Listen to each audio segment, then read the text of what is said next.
Good evening, ladies and gentlemen. Thank you for Good joining us. evening. Thank you for joining us this evening on tonight's webinar. We'll be starting the webinar in about 5 minutes' time. If you guys would like to go and grab something to drink, a glass of water, a cup of tea, glass of wine maybe.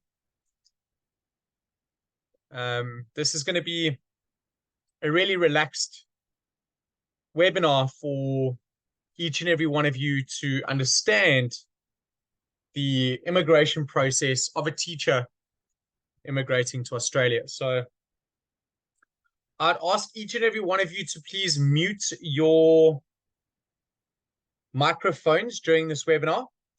And I will allow the chat section of the webinar to go up. And we'll then answer any particular questions or queries as we go through tonight's webinar. Most of you are teachers. Some of you have started the journey of becoming a teacher.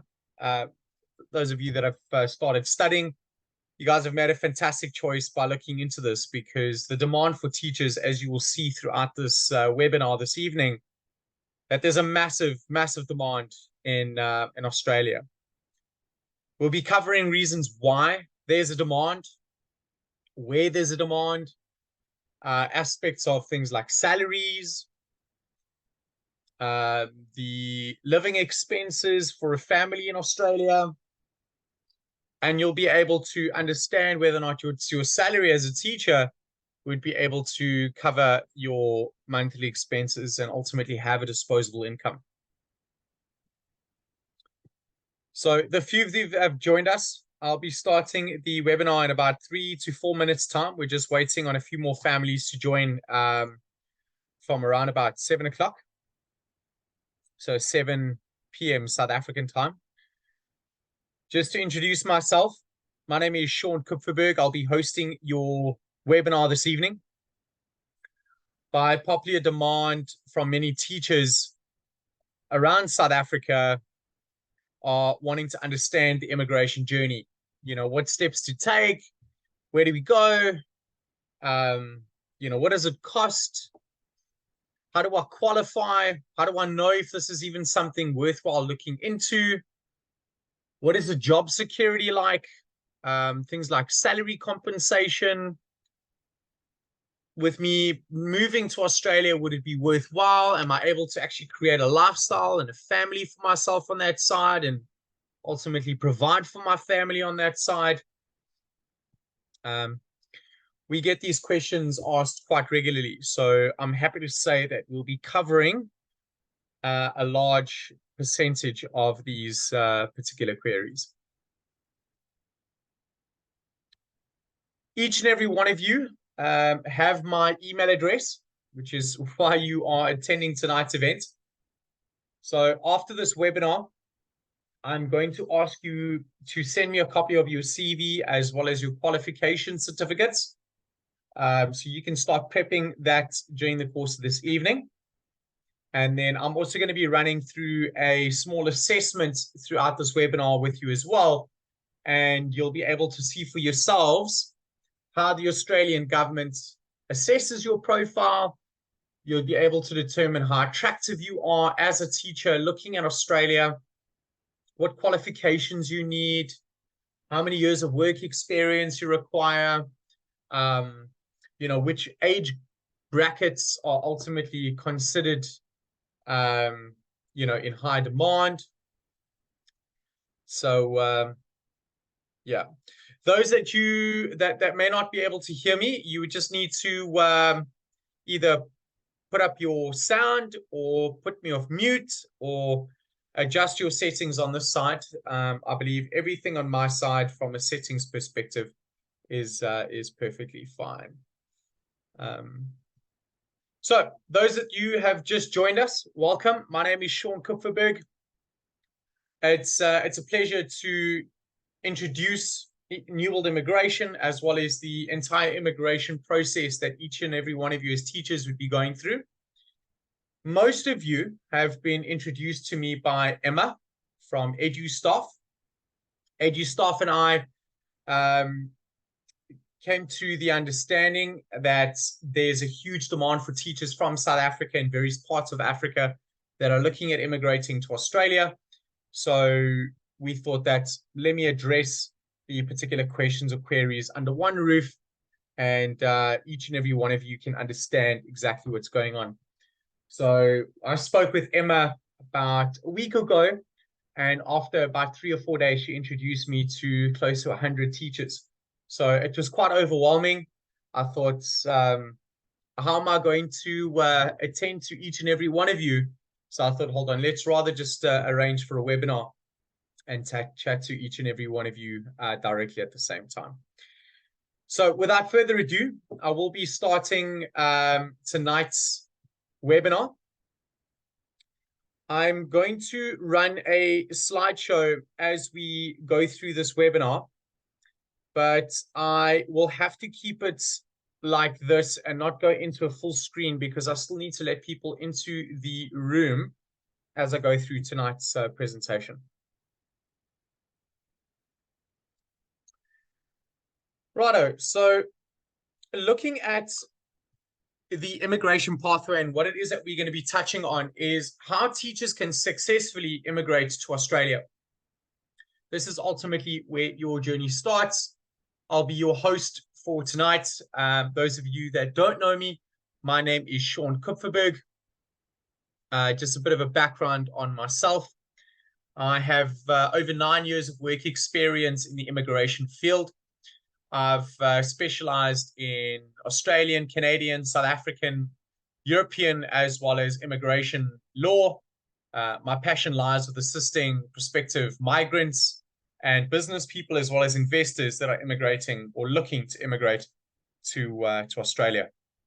There's been a reason why I've stuck in the industry for as long as what I have, and I will admit I have a genuine passion for this industry. It's quite amazing when you speak to a family that has immigrated and you're getting photographs of their kids at their schools and then going to the local park and playing on local fields or the amusement parks they go to in Queensland or Western Australia, and just how life in general is quite an attractive lifestyle for families to head over there. So just a bit of background on myself there.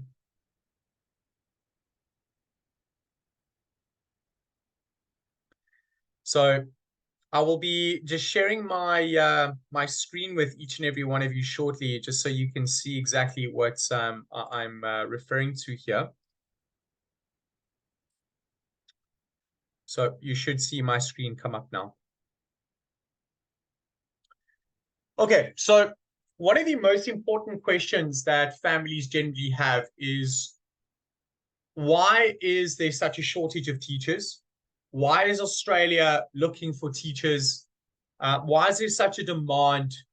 And it boils down to two main factors. Firstly, in 1950, there was a baby boom effect that took place in most first world countries after the World War. And these babies are now going into retirement. And this has started already taking place over the last couple of years, and it's going to become more and more active over the next 3 years. Unfortunately, Australia is not qualifying teachers quick enough to tend to the amount of opportunities that are being created. So that's adding extra pressure to the job market. And a lot of people are going into retirement, which is creating a further gap in the labor market. And the only way in which Australia is going to be able to accomplish the shortage is to bring in foreign skilled migrants, such as yourselves, as teachers, to tend to that amount of opportunity that's being created.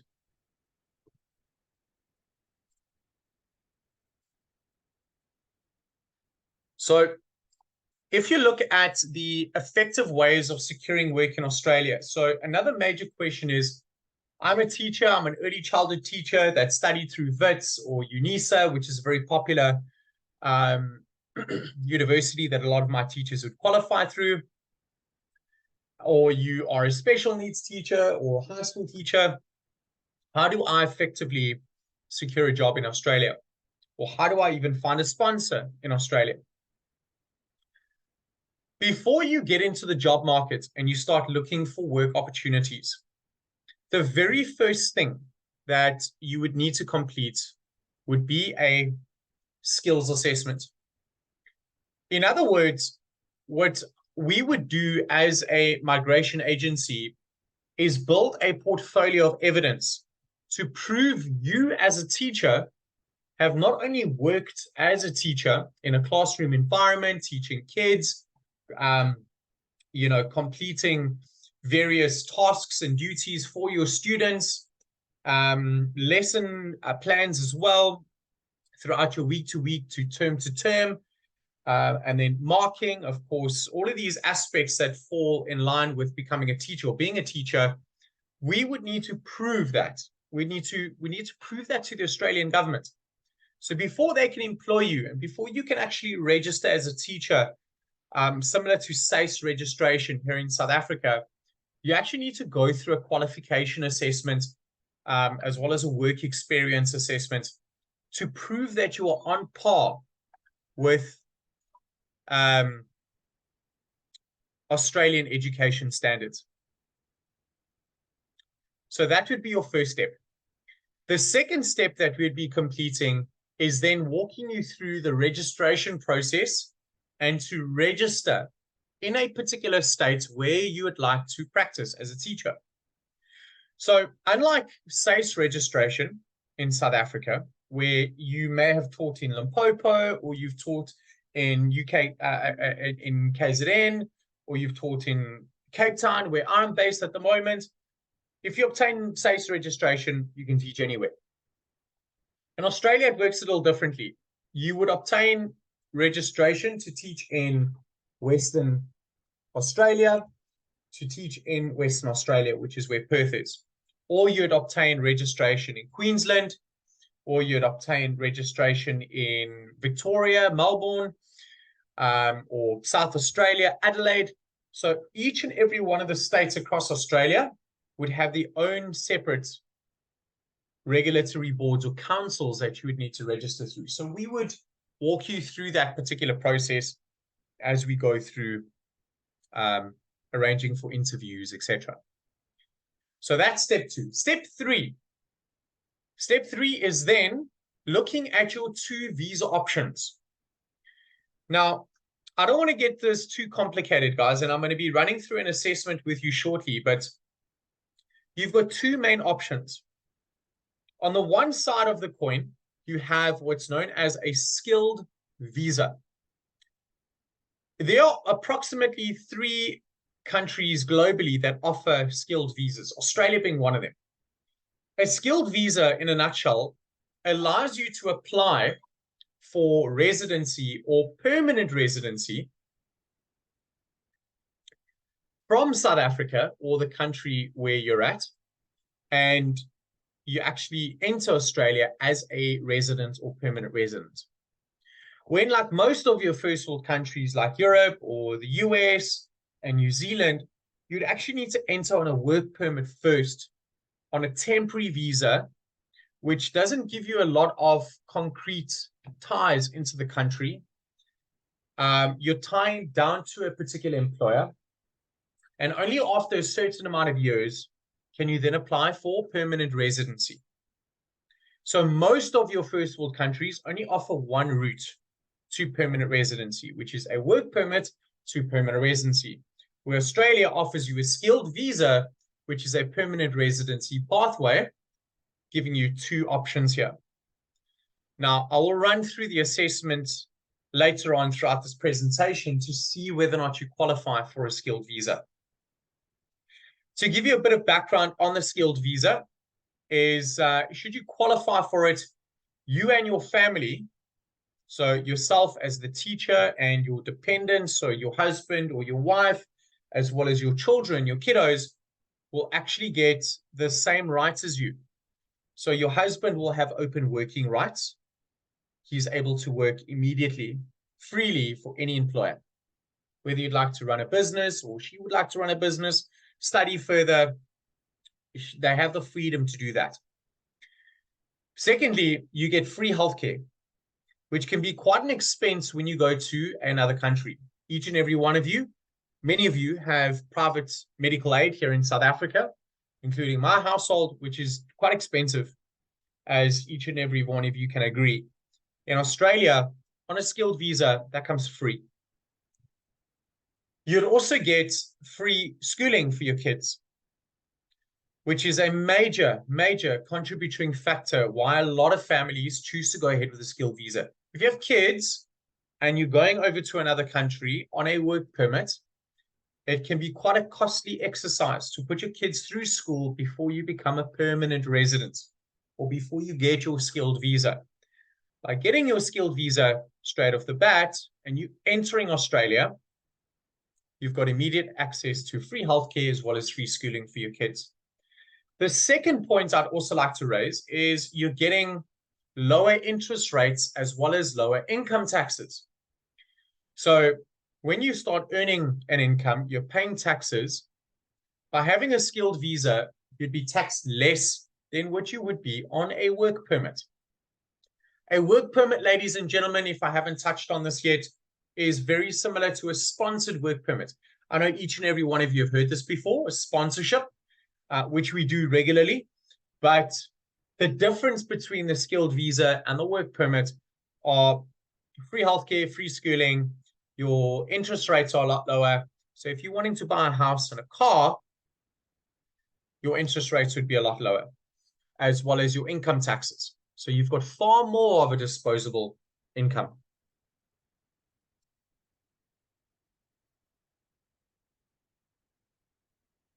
Righto.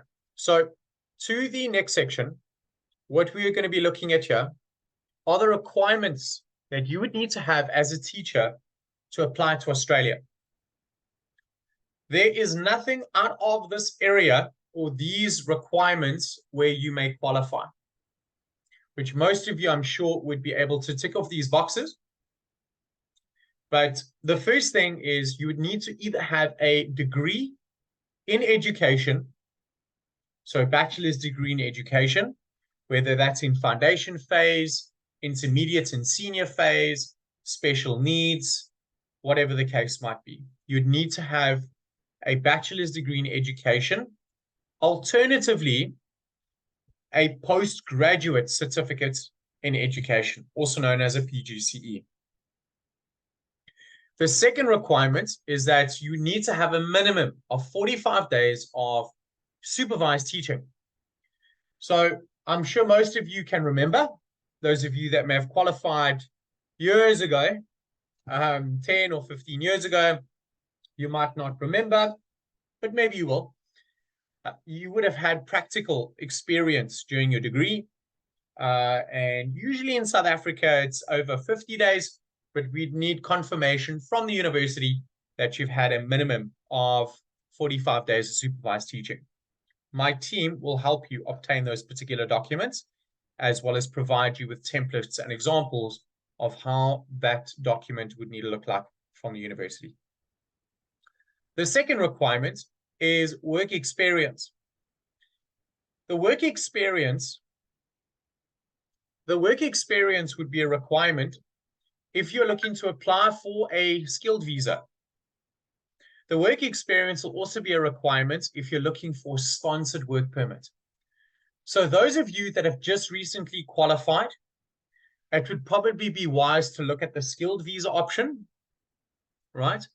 But those of you that have had more than 2, 3, 4 years of work experience, we can consider the skilled visa as well as the sponsored work permit. The fourth requirement would be an English language test. We would take you through the necessary steps on which language tests you'd need to complete, what scores we would require, as well as testing or venues that you would need to attend on a particular date and times and whatnot to actually get this language test done. The language test is a proficiency test. They'll focus on things like reading, listening, writing, as well as speaking. they wouldn't ask you to stand up and sing out the Australian national anthem or sing out, the anthem or speak or read out Shakespeare, should I say? So it's focusing on those 4 areas of proficiency. And the final aspect is the points criteria. Now, this is where I'm going to ask each and every one of you to try and either pull out your phones or perhaps a pen and paper, because I'm going to walk you through how you qualify to permanently relocate to Australia as a family.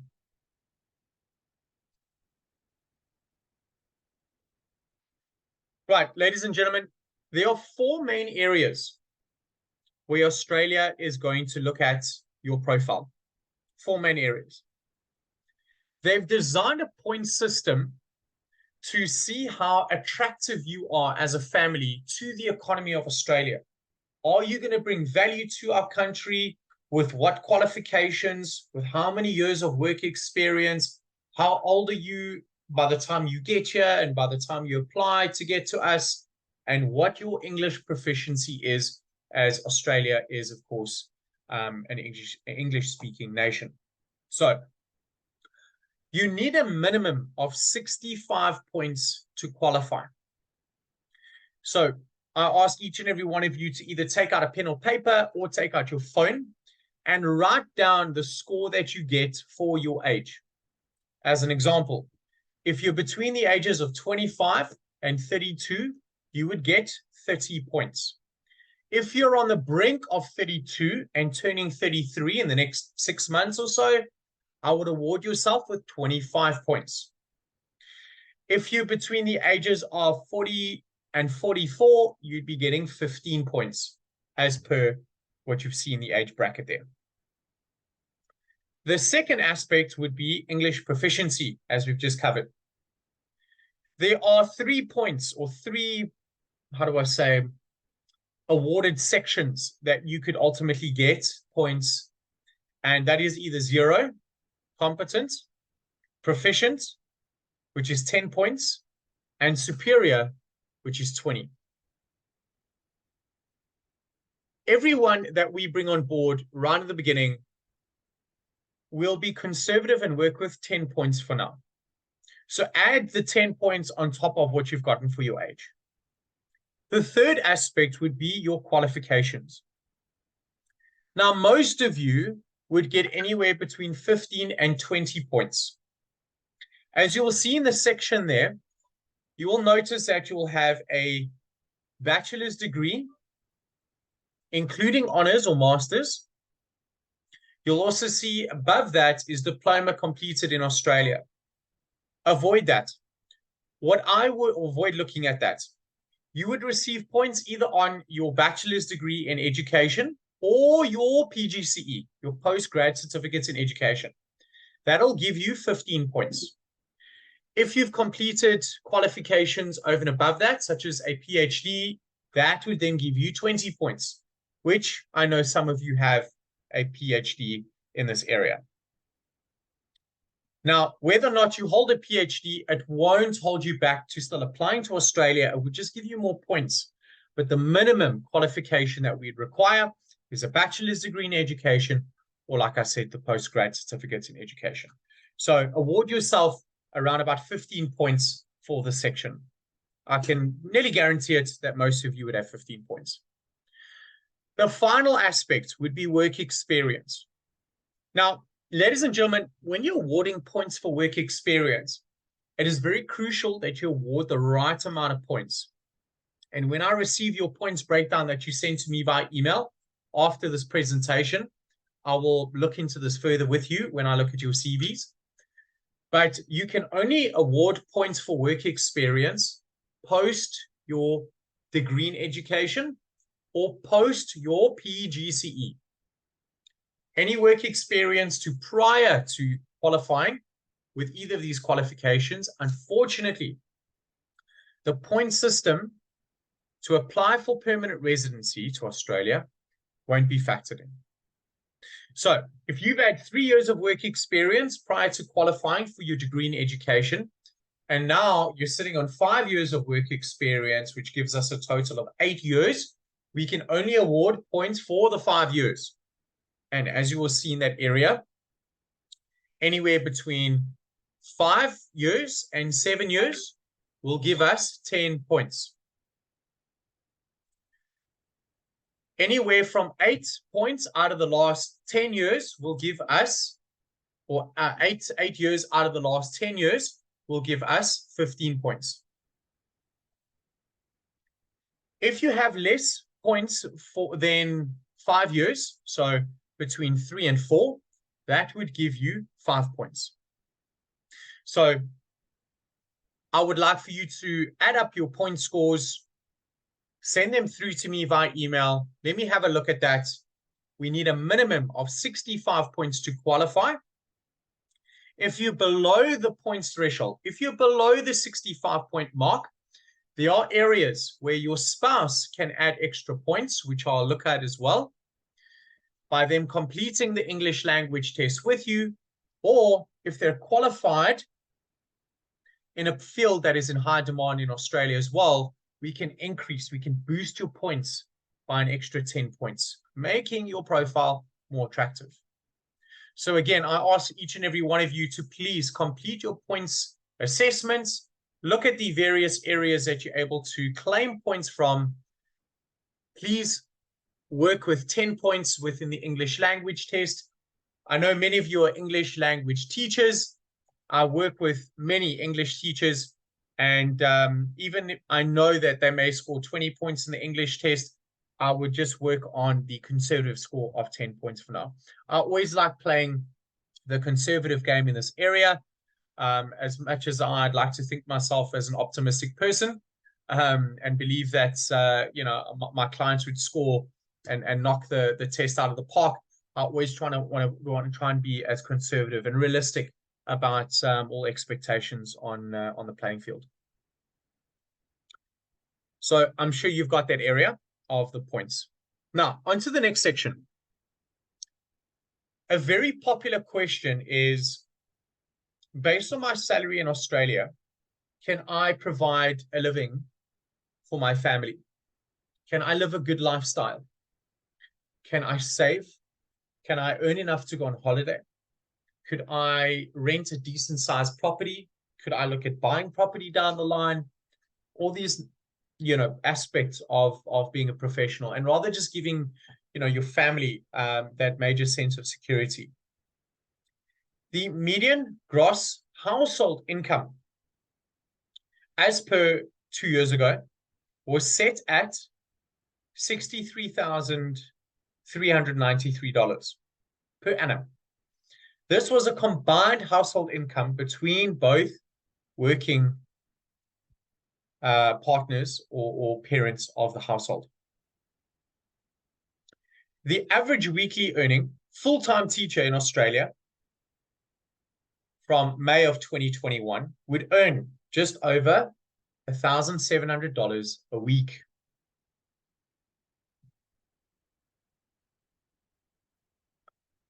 Taking a look at the salary expectations, depending on your work experience, Australia has the all-time high salary expectations for a teacher. And we don't see this going anywhere, at least within the next decade, because of the demand for teachers. Hence why Australia has been ranked amongst the highest in the world for teachers and their salaries. Of course, increases are based on years of work experience, like anywhere in the world. Continued development is always rewarded, which means continuous development in terms of studying short courses or furthering your studies at a local university. High starting salaries compared to other professions. If you take a look at the entry-level teacher, we did a study a couple of weeks ago. The entry-level teacher earns more than an entry-level engineer, a lawyer, and believe it or not, a medical professional. The reason, again, is because of the demand.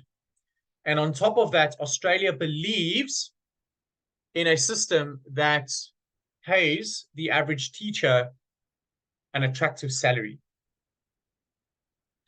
In addition to that, additional benefits when working in remote areas. So if you choose to live and work in, let's say, outside of Brisbane, in a small dorpie or a small town, chances are you would be offered more superannuation, or super as they call it in Australia.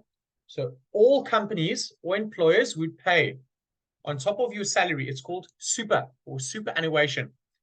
That is for us known as a pension fund. And pension funds range anywhere between 8 and 15%. Most of your employers in your metropolitan areas, such as Sydney, Melbourne, Perth, or Adelaide, would pay a lower pension fund or super. In your more regional areas, to make it more attractive, they would increase your pension fund or your super. In some cases, even your annual salary. Now, if we zoom into these salaries, if you take a look at it, ladies and gentlemen, you'll see your entry level teacher from last year, basically the beginning of this year, was $78,000 and upward. That then increases based on work experience, and that can get to about 125,000 Australian dollars per annum. These are high salaries. When you take a look at most of your parts in Australia, if you combine your salary that you're earning as a teacher along with your partners, you're earning a good lifestyle, especially if you're getting things like free healthcare, free schooling, lower interest rates as lower income taxes, which will give you far more of a disposable income, putting more money in your back pocket, putting more money into savings or investments, or being able to spend or travel.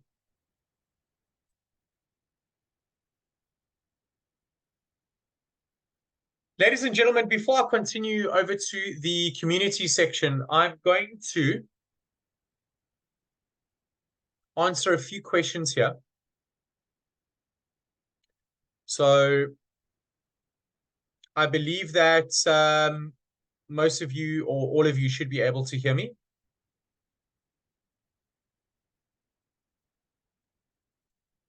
Okay, all right. Well, there aren't too many questions. Right, so just ending off on community. I wanted to touch on this as well, ladies and gentlemen, because before you land in Australia as a teacher, we want you to be part of a community. So we will introduce you to teachers that are either going to Australia or have immigrated to Australia in the past couple of months or over the last couple of years.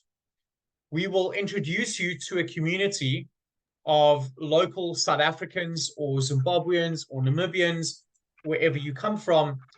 We'll introduce you to individuals that are from similar backgrounds to you to understand exactly where you're coming from. Mobicel Z3, I need to mute you, please. You keep unmuting yourself, and unfortunately, it disturbs the audio if you don't mind. Before family immigrates, you always want to understand what the community, the local community is like. What are schools like for your kids?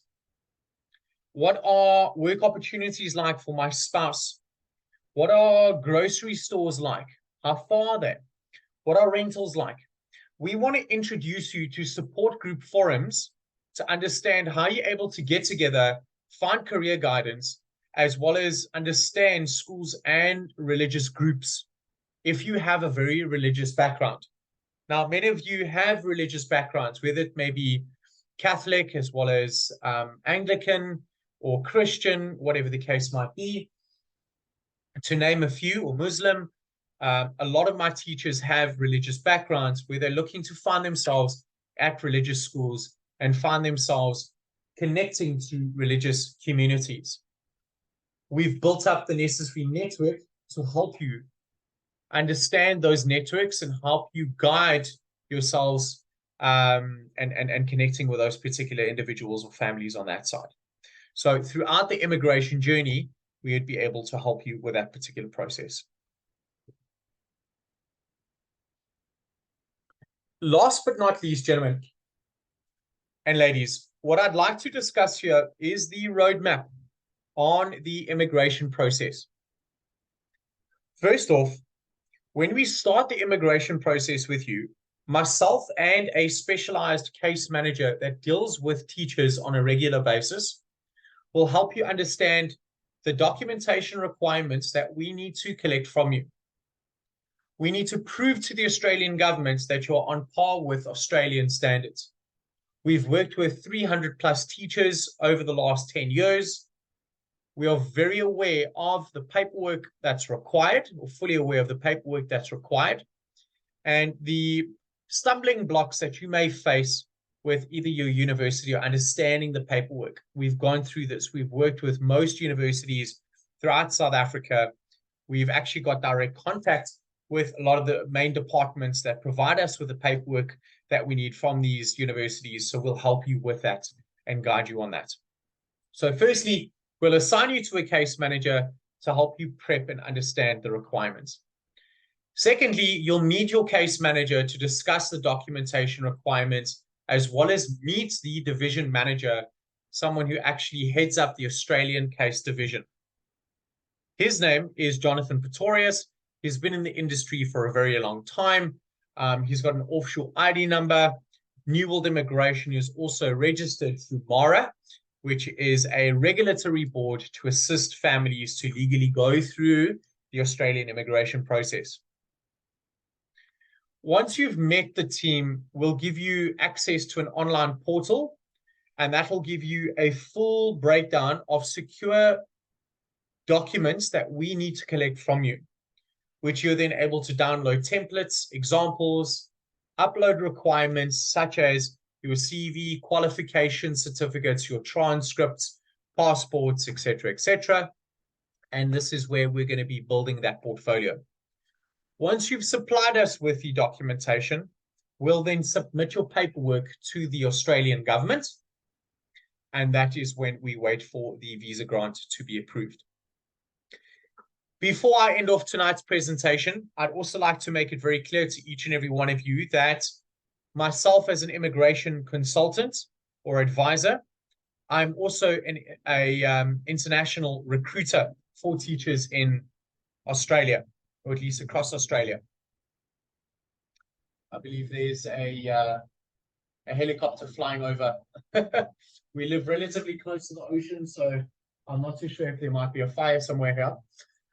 There might be gathering water, I'm not sure. But anyway, the process that we'd be going through is getting your skills assessment completed, which is us getting your qualification and your work experience assessed and recognized.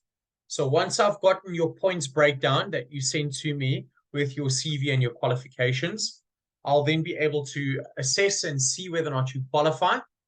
You and I will then arrange for a one-on-one Zoom similar to this. At least this will be one-on-one, and we can run through the steps and the stages. But first things first is A, whether or not you qualify, B, starting with your skills assessment, and C, actively getting in the job market with me and my team. We've got over 200 vacancies still that need to be filled before the first term of Australia's 2024 year. It is quite difficult to try and find enough teachers that actually have the paperwork that we need to put forward. So many of these schools, unfortunately, will have to have made alternative arrangements by even bringing back teachers that have gone into retirement, which many will do, to appoint teachers in those particular positions before more and more teachers actually get their skills assessments that we can put forward. So once the skills assessment is done, I'd put you forward to a number of schools where we have partnerships with my very dear friend as well as colleague, Catherine McNee, who has helped me put this particular presentation, and a lot of this information has come from her herself. She runs a very well-known recruitment company in Western Australia known as Vivid Teachers. We help teachers place or get placed through Vivid regularly. once we've taken the families through the immigration process. New World Immigration also has a number of other partnerships with with other recruitment entities throughout Australia to broaden our clients' exposure to more and more opportunities throughout Australia. So we place teachers in Northern Territory, Western Australia, Queensland, Victoria, and now slowly but surely we are entering South Australia and Northern Territory. So, ladies and gentlemen, it's been a pleasure. Thank you very much for your time. If you have any particular questions or queries that you may have, please jot them down. You have my direct WhatsApp line as well, which I have sent to each and every one of you, which you should have in your emails that you've sent me, or I've sent you. It's in my signature. Message me directly on WhatsApp if you've got any questions. I'll happily answer those particular questions, or pop them in an email. I'll get to those particular questions as well. Let's run through the assessments. Let's see which visa you'd qualify for. I can then send you a presentation of the entire costs involved.